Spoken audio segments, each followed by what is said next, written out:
Masters உங்க எல்லாருக்கும் என்னோட மாலை வணக்கத்தை தெரிவிச்சுக்கிறேன்.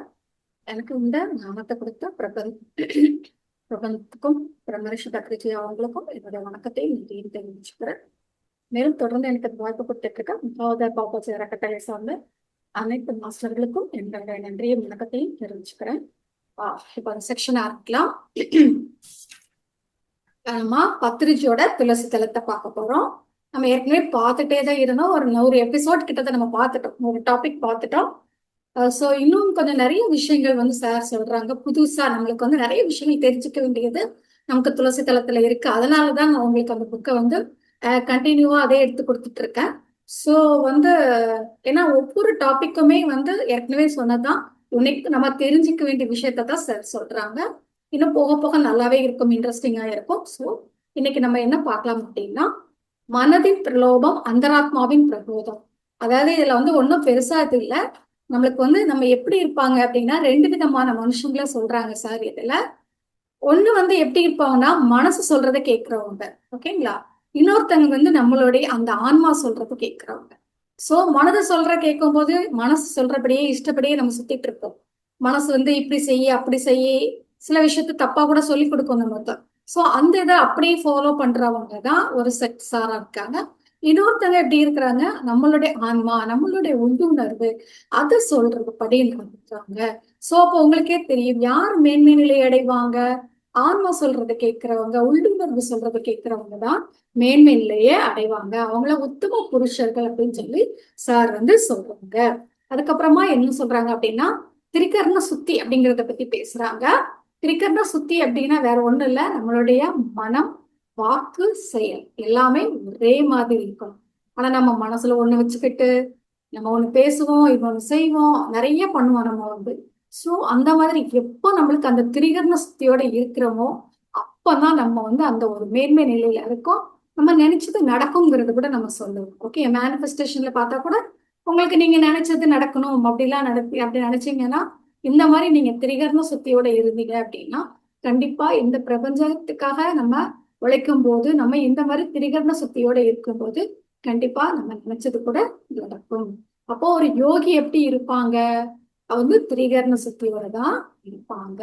ஓகே, சோ அப்போ அந்த மூணும் ஒரே மாதிரி ஒரே நேர்கோட்டுல நம்ம மனசுல என்ன நினைக்கிறோமோ அதை பேசணும்.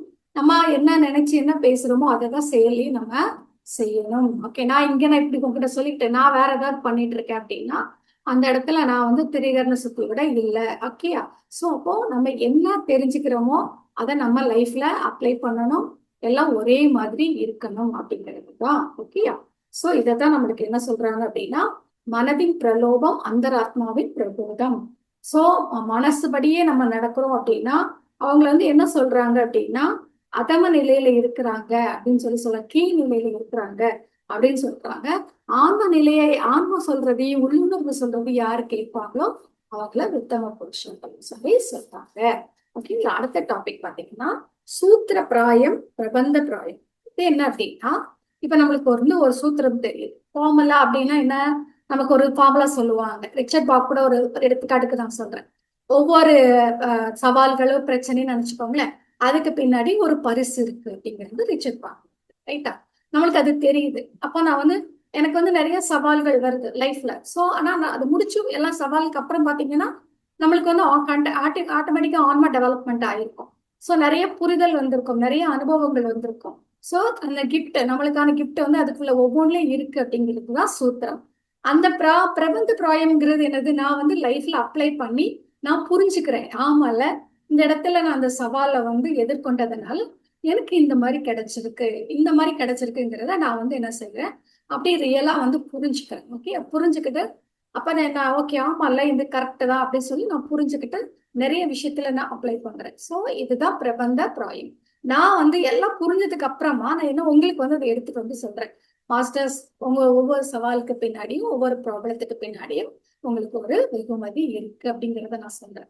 சோ இந்த மாதிரி சொல்லலாமே தவிர, நான் வந்து எப்படி ஃபாலோ பண்ணேன், நான் வந்து எப்படி வந்து அந்த ப்ரைஸ் எனக்கு கிடைச்சிச்சு, அப்ப அப்படியே நீங்க ஃபாலோ பண்ணுங்க அப்படின்னு சொல்லி உங்ககிட்ட நான் திணிக்க கூடாது.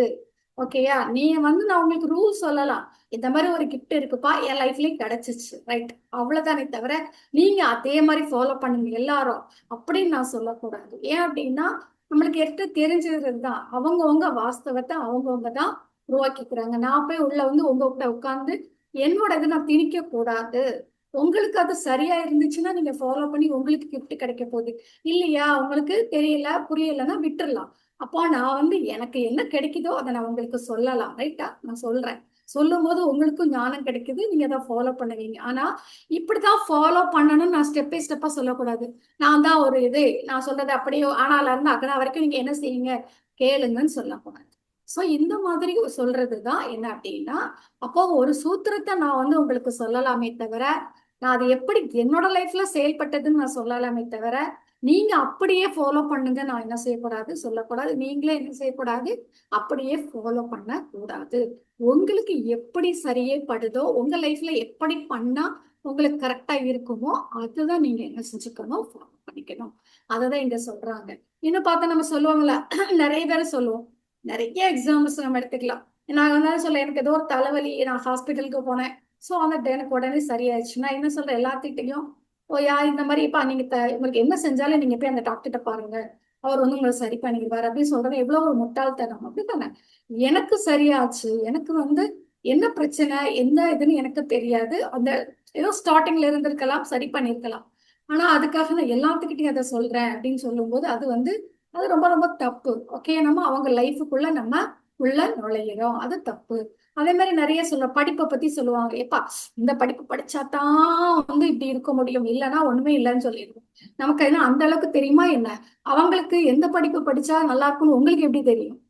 சோ அப்போ இந்த மாதிரி நிறைய ஜட்ஜ்மெண்டோ இதுவோ சஜஷன் அந்த ஒரு ஆலோசனைகளை வந்து நம்ம இஷ்டத்துக்கு என்ன செய்யக்கூடாது, சொல்லிவிடக் கூடாது. நீ வந்து ரைட்டு எப்பா, உனக்கு வந்து எது சூட்டபிள், இந்த மாதிரி எல்லாம் நிறைய படிப்பு இருக்கு, நிறைய நிறைய இதெல்லாம் இருக்கு. சோ அதுல உனக்கு எது சூட்டபிளோ அதை படி. இந்த ஜாப் பண்ணா இந்த மாதிரி வேகன்சி சரி, இந்த மாதிரி உங்களுக்கு கரியர் அமையும், இந்த மாதிரி கோர்ஸ் எடுத்தா இந்த மாதிரி ஒரு கரியர் அமையும் அப்படிங்கிற ஒரு காமனா நம்ம சொல்லலாம். ஓகே, நிறைய நிறைய எக்ஸாம்பிள் சொல்லலாம். இவ்வளோ ஜாப்ஸ் வேகன்சி இருக்கு, இவ்வளோ ஜாப்ஸ் இருக்கு, அதுக்கு என்ன பண்ணலாங்கிறது சொல்லலாமே தவிர இப்படிதான் படிக்கணும், இதை தான் சூஸ் பண்ணணும், இதை சூஸ் பண்ணா தான் லைஃப் நல்லா இருக்கும், நான் சூஸ் பண்ணி நான் நல்லா இருக்கேன், என் பையன் சூஸ் பண்ணி நல்லா இருக்கான்னு என்ன செய்யக்கூடாது, அடுத்தவங்களுக்கு அதை எடுத்துட்டு போகக்கூடாது. அதைத்தான் பத்திரிஜி சார் ரொம்ப அழகா சொல்லியிருக்காங்க. அதாவது என்ன அப்படின்னா, சூத்திர பிராயம் பிரபந்த பிராயம். அப்போ சூத்திர பிராயத்தை நம்ம சொல்லலாம், பிரபந்த பிராயத்தை நம்ம நம்ம லைஃப்ல அப்ளை பண்ணி எடுத்துக்கணுமே தவிர மத்தவங்களுக்கு அப்படியே ஃபாலோ பண்ணி சொல்லக்கூடாது. அதுதான் என்னது, அடுத்தவங்க லைஃப்ல தலையிட்டு இன்னும் ஒரு 10-15 பிறவி நம்ம பிறக்கிறதுக்கு தான் அதுதான் வழிவகுக்குமே தவிர வேற எந்த இதுவும் நம்மளுக்கு கிடைக்கிறது. ஓகேங்களா? சோ நல்லா ஞாபகம் வச்சுக்கோங்க மாஸ்டர்ஸ், யாரோட லைஃப்லயும் நம்ம தலையிட வேண்டாம். பசங்கனாலும் சரி, நீங்க சொல்லுங்க இந்த மாதிரி ஜாப்டா, இந்த மாதிரி இருக்குடா, லைஃப்ல இப்படி எல்லாம் இருக்கணும்டா, அம்மா அப்படி பண்ணோம், அப்பா இப்படி பண்ணோம். சோ உங்க சொல்லலாமே தவிர கண்டிப்பா நீ ஃபாலோ பண்ணிதான் ஆகணும்னு சொல்லி ரூல் போட்டு என்ன செய்யாதீங்க, அவங்கள எடுத்துட்டு போகாதீங்க. ஏன்னா நம்மளே நிறைய அனுபவிச்சுதான் அந்த கஷ்ட நஷ்டத்தை அனுபவிச்சு இந்த அனுபவத்தை எல்லாம் நம்ம தெரிஞ்சுக்கிட்டோம்.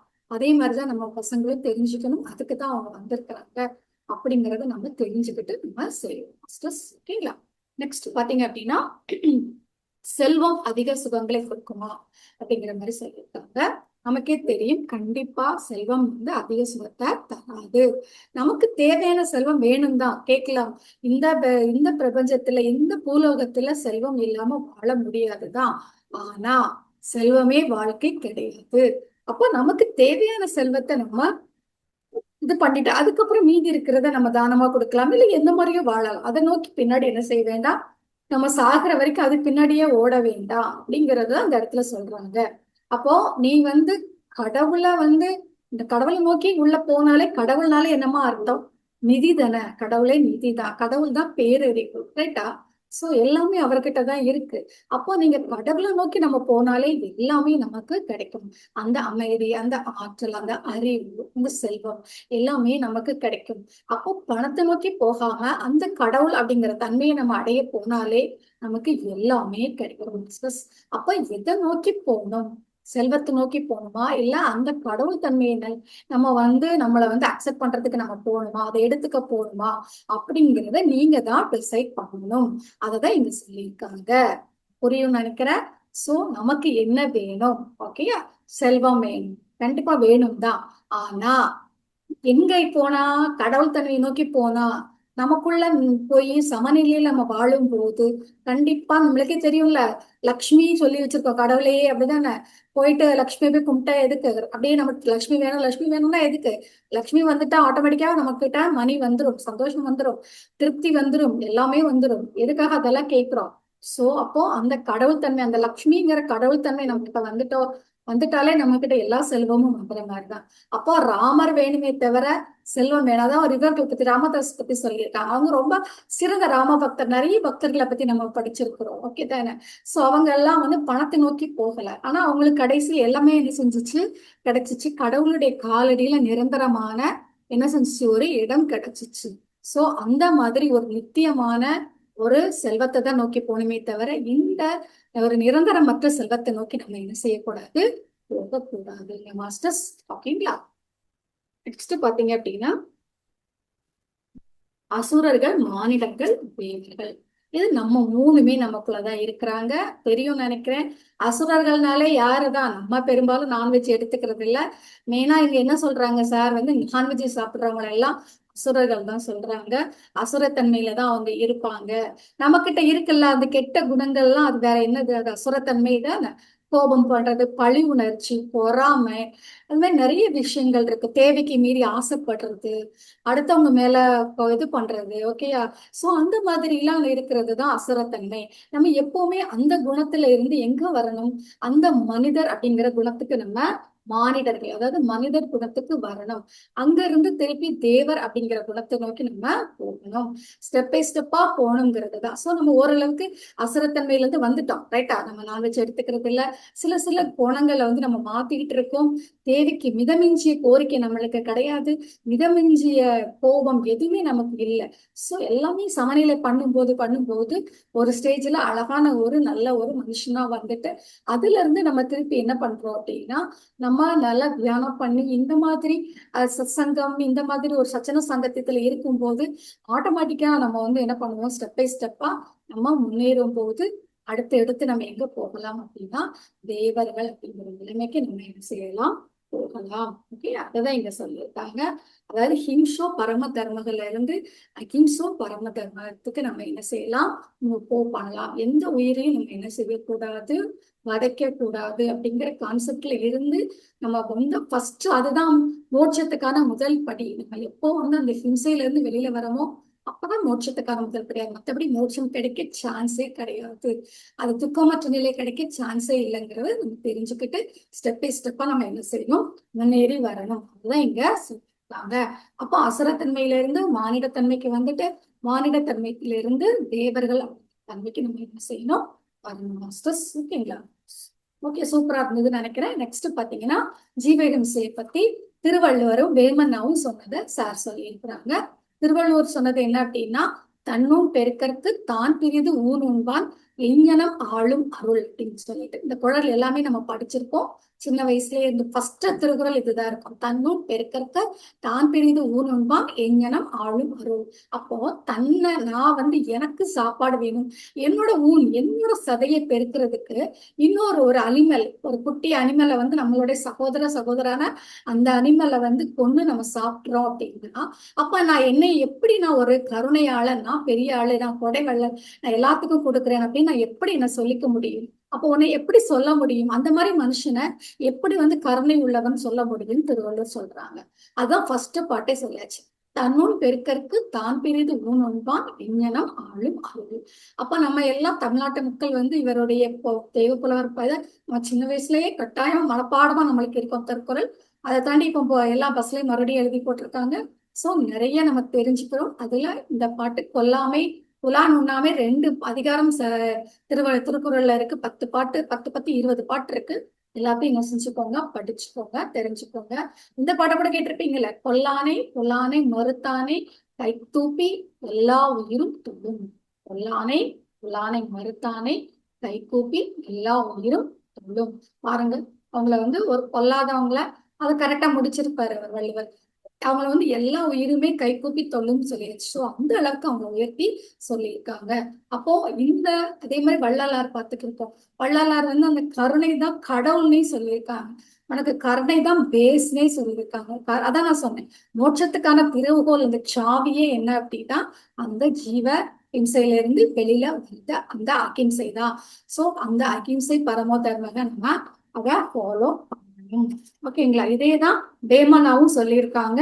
நம்மளுடைய வயிறை நிரப்புறதுக்காக இந்த மாதிரி பறவைகள் எல்லாம் பிடிச்சி நம்மளுக்கு வந்து சாப்பிடுறது அவன் வந்து கொடுமைக்காரன் தான் நம்ம சொல்லணும். அவங்க கிட்ட இருந்து ஒதுங்கியே இருங்க அப்படின்னு சொல்லி சொல்லியிருக்காங்க.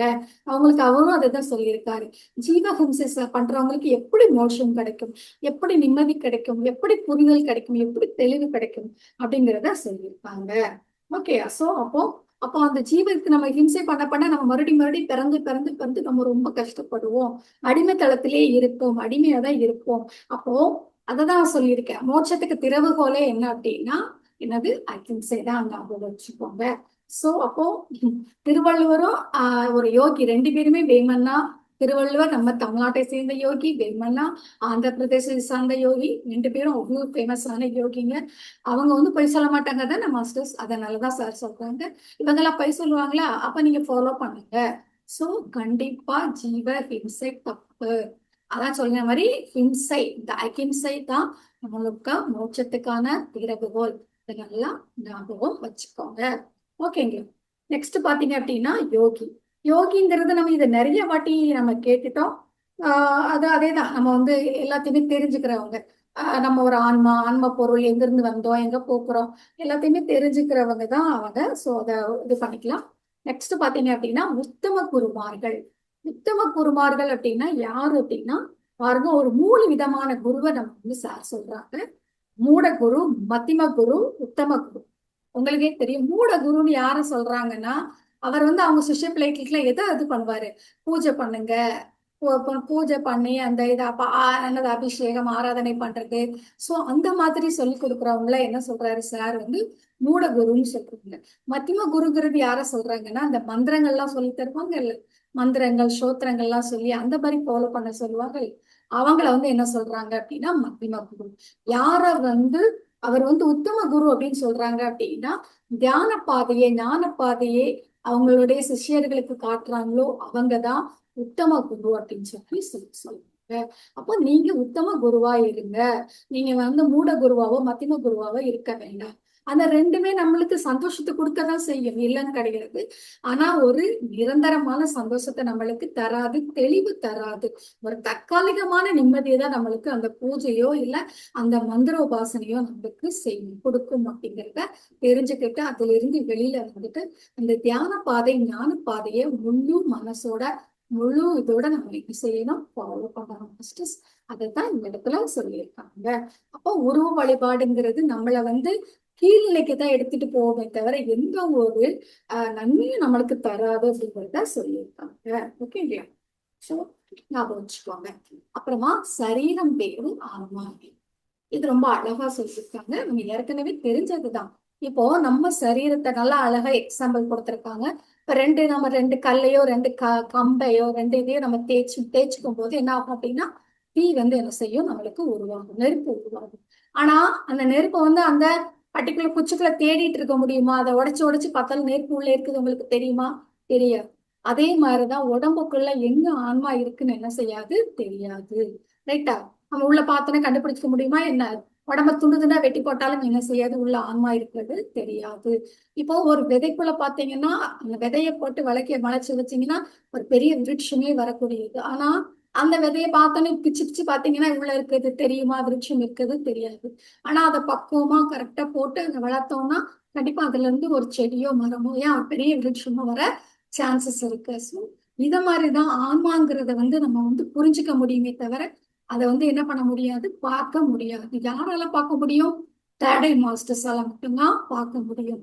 அதான் ரீசெண்டா நான் ஒரு இது படிக்கும்போது அதுல சொல்லியிருப்பாங்க, செக் பண்ணாங்களாம். அதாவது ஒரு மனுஷன் சாக போகும்போது முன்னாடி அந்த கண்ணாடி இதுல பாக்ஸ்ல போட்டு உயிர் போகும்போது அந்த ஆன்மா போனதுக்கு அப்புறமா அந்த பர்டிகுலர் பர்சனோட வெயிட் கம்மியாகுதா, அந்த ஆன்மா வெளியில போகும்போது அந்த அந்த கண்ணாடி பாக்ஸ் வந்து உடைஞ்சு போகுதா அப்படிங்கறதெல்லாம் செக் பண்ணாங்களாம்.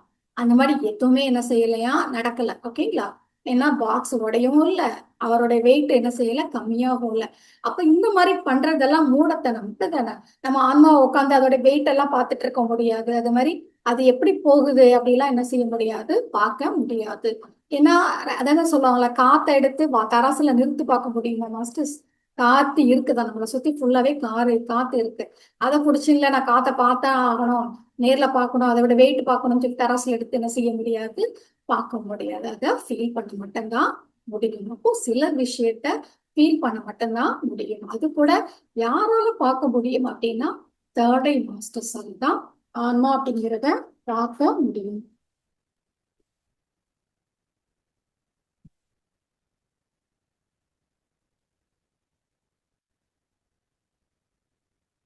அப்ப என்ன அப்படின்னா, நம்ம வந்து ஆன்மா வந்து சரீரத்துக்குள்ள எங்க மறைஞ்சிட்டு இருக்கு, அதெல்லாம் வந்து எனக்கு அதை காட்டு அப்படின்னு சொல்றவெல்லாம் மூடன். அப்படித்தானே, எல்லாத்தையும் எல்லாம் பார்க்க முடியாது. சில விஷயத்த வந்து நுட்பமான விஷயத்த வந்து நம்ம ஃபீல் பண்ணதான் முடியுமே தவிர அதை எல்லா இதுலையும் பார்க்க முடியாது. இந்த ரெண்டு பௌதிக கண்ணால என்ன செய்ய முடியாது, சில விஷயத்த பார்க்க முடியாது. நம்மளுடைய அதிர்வுகள், நமக்கு தெரியும்ல, நம்ம பாடியே அதிர்வுகளால் ஆனது தானே. சோ அந்த அதிர்வு வந்து கூட கூட கூட தான் நம்ம என்ன, ஆற்றல் தான் நம்மளுடைய பொருளா மாறி இருக்கு. நம்ம ஆற்றல் தான் என்ன செய்யறோம், ஒரு ஸ்டேஜுக்கு வரும்போது இது பொருளா மாறி இருக்கும்.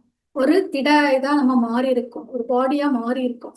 அப்போ எல்லாத்தையும் எல்லாம் பார்க்க முடியாது அப்படிங்கிறத நம்ம தெரிஞ்சுக்கிட்டு, அந்த மாதிரி மூடர்கள் பேசிட்டு இருந்தாங்கன்னா அவங்க கிட்ட போய் பேசுறது நம்மளுடைய எனர்ஜி தான் வேஸ்ட் ஆகும். அதனால தியானம் பண்ணி அந்த தேர்ட் ஐ ஆக்டிவேட் ஆனா மட்டும்தான் இதெல்லாம் பார்க்க முடியும் அப்படிங்கிறத நல்லா நம்ம உங்ககிட்ட யாரா கேட்டா கூட நீங்க சொல்லலாம்.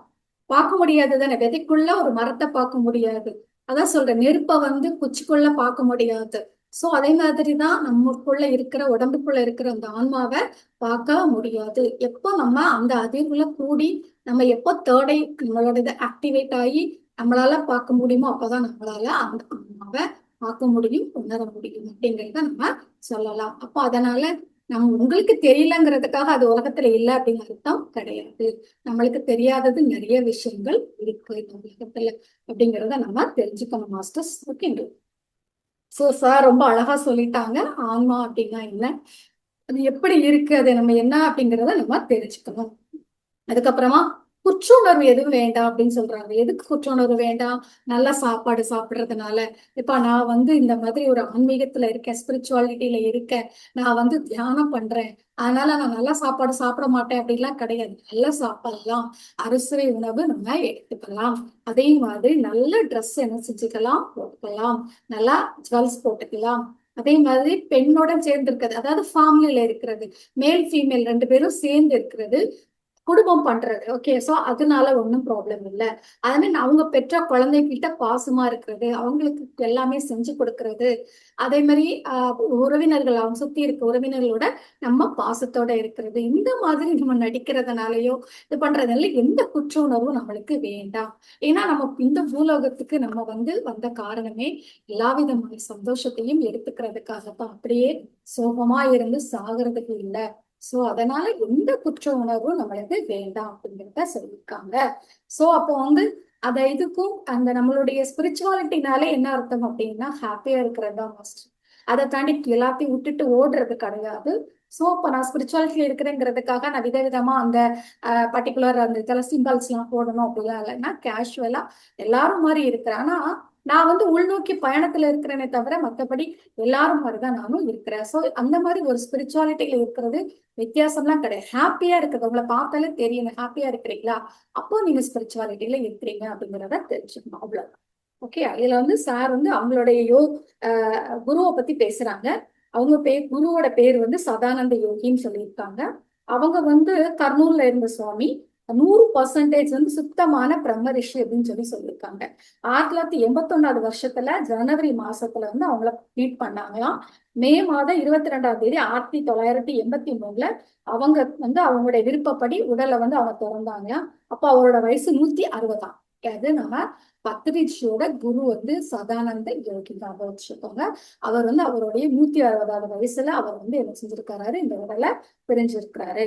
அவரை பத்தி சொல்றதுக்கு எனக்கு நிறைய விஷயம் இருக்கு அப்படின்னு சொல்லியிருக்காங்க சார். ஒரு பிரம்மஞானி மோட்சம் அடைவதில் இந்த சம்சாரம், இந்த குடும்பம் எந்த ஒரு விதத்திலையும் தடையாகாது அப்படின்னு சொல்லியிருக்காங்க. சோ சம்சாரத்துலதான் நிர்வாணம்ங்கிறத பத்ரி சார் ரொம்ப அழுத்தமா சொல்லியிருக்காங்க. அததான் இங்கேயும் சொல்லியிருக்காங்க. ஒரு சம்சாரம் ஒரு குடும்பம்ங்கிறது எந்த விதத்திலையும் ஸ்பிரிச்சுவாலிட்டிக்கு தடையா இருக்காது அப்படிங்கிறத சொல்லியிருக்காங்க. ஒரே நேரத்துல சம்சாரம் மற்றும் நிர்வாணம் அப்படிங்கிற ரெண்டு இதுலயும் நம்ம என்ன செய்யணும், சவாரி பண்ணணும். இது ஒரு சவாலான விஷயம்தான். ஆனா அந்த சவாலான விஷயத்த பண்ணும்போதுதான் நமக்கான அந்த மோட்ச பிராப்தி நமக்கு ஈஸியா கிடைக்கும். இப்போ இந்த சம்சாரம் அப்படிங்கிறது எந்த தடையும் கிடையாது. ஹாப்பியா குடும்பத்தோட இருக்கலாம், பிள்ளைங்களுக்கு செய்யலாம், எல்லாமே பண்ணலாம், வீடு கட்டலாம், எல்லாம் பண்ணலாம், கார் வாங்கலாம், எல்லாம் செய்யலாம். ஆனா அதுக்குள்ள பற்றாதான் இருக்கக்கூடாது, அதுலயே விழுந்து கிடக்க கூடாதுதான் நம்மளுக்கு சொல்லியிருக்காங்க. மிதமிஞ்சிய பற்றுதான் இருக்கக்கூடாதே தவிர நமக்கு தேவையானது எல்லாமே நம்ம என்ன செஞ்சுக்கலாம், வாங்கிக்கலாம், சந்தோஷமா இருக்கலாம். அதுல எந்த குற்ற உணர்வும் வேண்டாம் அப்படின்னு சொல்லியிருக்காங்க. அப்புறமா பாத்தீங்க அப்படின்னா சிரஞ்சீவித்துவத்தை பத்தி பேசியிருக்காங்க பாருங்க. தெரியும்ல, சிரஞ்சீவித்துவம்னா என்ன அர்த்தம்? சாகாம வரம் வாங்கிருக்கிறது. உங்களுக்கே தெரியும் யாரெல்லாம் இருக்காங்கன்னு சொல்லிட்டு. அனுமன்லாம் இருக்கிறாங்கல்ல. சோ அனுமன் இருக்காங்க, பாபாஜி இருக்காங்க, மகாவதர் பாபாஜி. அவங்க எல்லாம் எப்பவுமே உயிர் வாழ்ந்துட்டு இருக்காங்க, சிரஞ்சீவியா இருக்காங்க. சோ அப்போ அந்த சிரஞ்சீவித்துவம்ங்கிறது சாத்தியம்தான் அப்படின்னு சொல்றாங்க. மரணம் இல்லா பெருவாழ்வுங்கிறது சாத்தியம்தான், எல்லாருக்கும் சாத்தியம்தான். முயன்றால் எல்லாருக்குமே அது முடியும் அப்படிங்கிறத சொல்லியிருக்காங்க. அதாவது என்ன அப்படின்னா, பல யோகிகள் அதை காமிச்சு இது பண்ணியிருக்காங்கன்னு சொல்லியிருக்காங்க. அதாவது யார் சைதன்யத்தை பற்றி முழுமையாக அறிந்து அந்த மூலதனத்தில், அந்த மூலத்துல வாழுகிறாங்களோ அவங்க அந்த கல்பகாலம் முடிகிற வரைக்கும் இளமையாகவே இருப்பாங்க. அவங்களுக்கு சாவு கிடையாது அப்படிங்கிறத சொல்லியிருக்காங்க. இத ஆஞ்சநேயர், மகாவதர் பாபாஜி, இன்னும் பல யோகிகள் இந்த மாதிரி சிரஞ்சீவியா வாழ்றாங்க அப்படிங்கிறத சொல்லியிருக்காங்க. நம்மளுக்கே தெரியும்ல, மகாவதர் பாபாஜியை நம்ம இது பண்ணும்போது அவங்களை பார்க்கலாம், நிறைய பேர் பார்த்திருக்காங்க. அவங்க இன்னும் சிரஞ்சீவியா தான் வாழ்ந்துட்டு இருக்காங்க. அதே மாதிரி அனுமனும் அதே மாதிரிதான் அப்படிங்கிறத நம்ம தெரிஞ்சுக்கணும். இதை எதுல நல்லா தெரிஞ்சுக்கலாம் அப்படின்னா, லிண்டா குட்மேன் எழுதிய ஸ்டார் சயின்ஸ் அப்படின்னு ஒரு புக் இருக்கான். அந்த புக்கு பாத்தீங்க அப்படின்னா அதுல இந்த சிரஞ்சீவித்துவத்தை அதாவது இம்மார்டாலிட்டி அதை அடையிறது முறையை ரொம்ப தெளிவா விவரிச்சிருக்காங்க, விரிவா சொல்லியிருக்காங்களா. சோ அந்த புக்கை எல்லாரும் படிங்க அப்படின்னு சொல்லியிருக்காங்க. சோ முடிஞ்சா லிண்டா குட்மேனோட ஸ்டார் சயின்ஸ் இந்த புக்கு கிடைச்சிச்சுன்னா வாங்கி படிங்க. அதுல சிரஞ்சீவித்துவத்தை பத்தி ரொம்ப அழகா எக்ஸ்பிளைன் பண்ணியிருக்காங்க அப்படின்னு சொல்றாங்க. அப்ப எல்லாரும் நினைச்சா நம்ம அந்த மரணமில்லா பெருவாழ்வு அப்படிங்கிறத அடைய முடியும் அப்படிங்களா. சோ அப்ப அதை நம்ம தெளிவா தெரிஞ்சுக்கலாம் அப்படிங்கிறத இந்த இடத்துல சொல்லியிருக்காங்க. சோ மரணமில்லா பெருவாழ்வுங்கிறது சாத்தியம்தான், அது பொய் கிடையாது அப்படிங்கிறத இங்க சொல்லியிருக்காங்க. அப்புறமா அடுத்து பாத்தீங்கன்னா செய் அல்லது செத்துமடி. இது சதானந்த யோகி சொல்லுவாங்களே நம்ம கிட்ட எப்பவுமே என்ன சொல்லுவாங்களா, சுபாஷ் நீ தெரியும்ல, நம்ம பத்ரி சாரோட ஃபுல் நேம் என்னது, சுபாஷ் பத்ரி தானே. சோ சுபாஷ் செய் அல்லது செத்துமடி அப்படின்னு சொல்லுவாங்களாம். ஒரு விஷயம் எடுத்துக்கிட்டா ஒண்ணு செய், இல்லையா செத்துப்போ அப்படின்னு சொல்லுவாங்களாம். யோகி வேமன்னா கூட அப்படிதான் சொல்லுவாங்க அப்படின்னு சொல்றாங்க. ஒன்றை பிடிக்க கூடாது, அப்படி பிடிச்சா அந்த செயலை என்ன செய்யக்கூடாது, ஆரம்பிக்க கூடாது. ஆரம்பிச்சிட்டோம்னா அதை முடிக்காம இருக்கக்கூடாது, நடுவுல விட்டுறக்கூடாது. பிடிச்சா அப்படியே விட்டா பொடியா, இரும்பு பொடியா நம்ம என்ன செய்யணும், பிடிக்கணும். உடும்புன்னு சொல்லுவாங்க நம்ம அதுல, உடும்பு பிடின்னு சொல்லிட்டு. சோ அந்த மாதிரி உடும்பு பிடிச்சு அப்படியே என்ன செய்யணும், அதை வச்சு அந்த காலத்து தெரியும்ல உங்களுக்கு, உடும்ப அந்த ஒரு பெரிய கோட்டையில தூக்கி மேல போட்டுட்டு அதை பிடிச்சிட்டே கயிறு போட்டு மேல ஏறிடுவாங்கன்னு சொல்லுவாங்க. ஏன்னா அதை பிடிச்சா விடவே விடாது அப்படின்னு சொல்லுவாங்க. அந்த மாதிரி நம்ம என்ன செய்யணும் அப்படின்னா, பிடிச்சா அந்த மாதிரி பிடிக்கணும். ஒண்ணு செய்யா, இல்லையே செய்யவே முடியல செத்துப்போ, செய்ய முடியாம நீ உயிரோட என்ன பிரயோஜனம் தான் சொல்லுவாங்களாம் அவங்க குரு.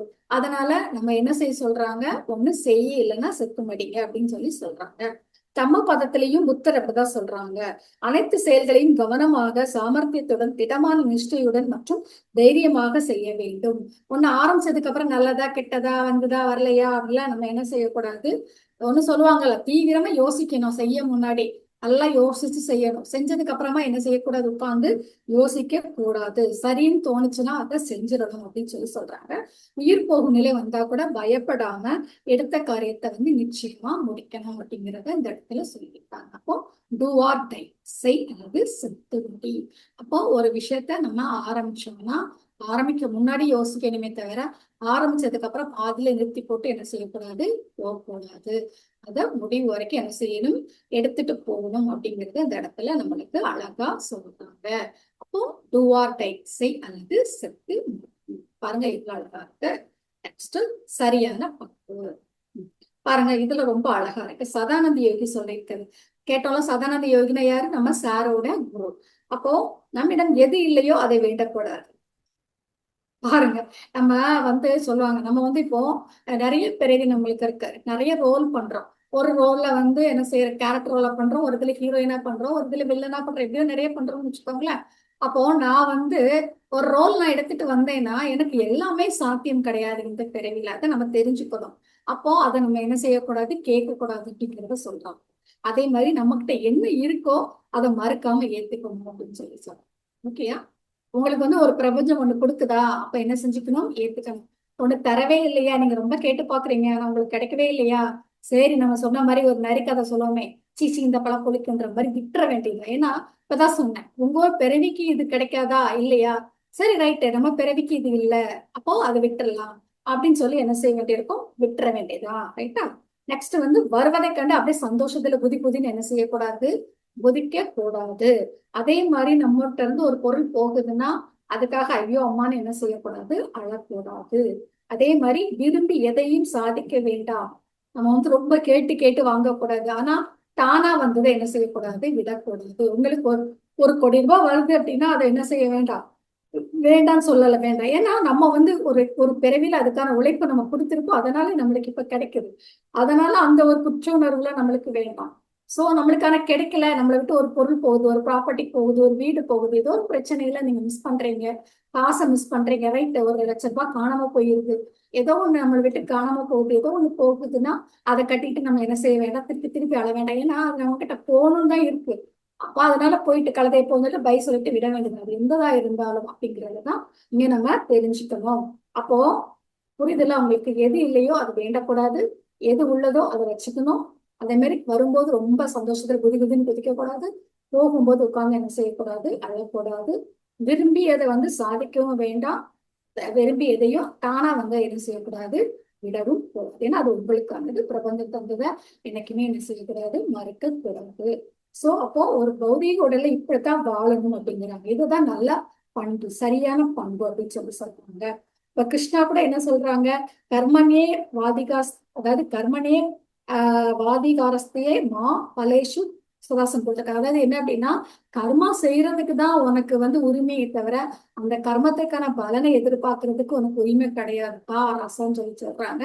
ஏன் அப்படின்னா நம்ம செய்யணும், ரைட்டா, அதுதான் கடமையை செய் பலனை எதிர்பாராதேங்கிறது தானே மெயினா கீதையோட சாரமே அதுதானே.